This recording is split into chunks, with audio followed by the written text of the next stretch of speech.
يسبح لله ما في السماوات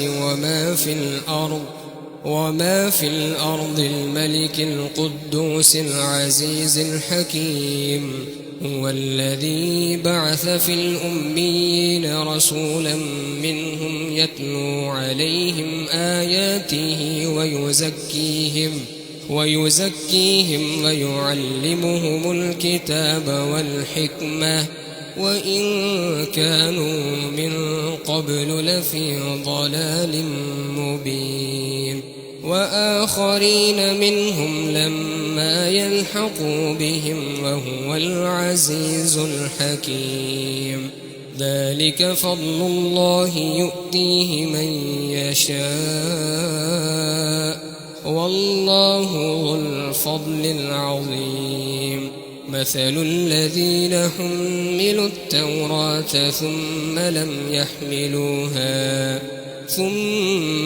يحملوها كمثل الحمار يحمل أسفارا بئس مثل القوم الذين كذبوا بآيات الله والله لا يهدي القوم الظالمين. قل يا أيها الذين هادوا إن زعمتم أنكم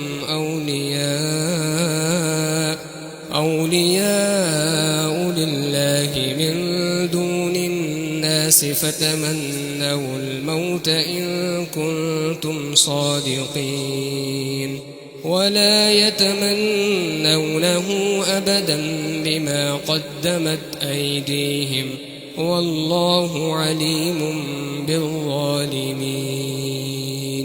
قل إن الموت الذي تفرون منه فإنه ملاقيكم ثم تردون إلى عالم الغيب والشهادة فينبئكم بما كنتم تعملون.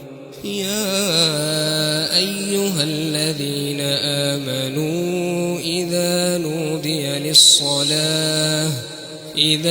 نودي للصلاة من يوم الجمعة فاسعوا إلى ذكر الله وذروا البيع ذلكم خير لكم إن كنتم تعلمون.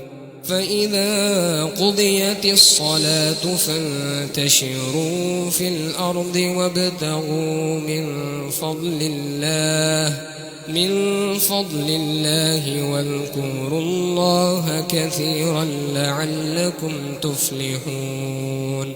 وإذا رأوا تجارة أو لهوا انفضوا إليها وتركوك قائما قل ما عند الله خير من اللهو ومن التجارة والله خير الرازقين.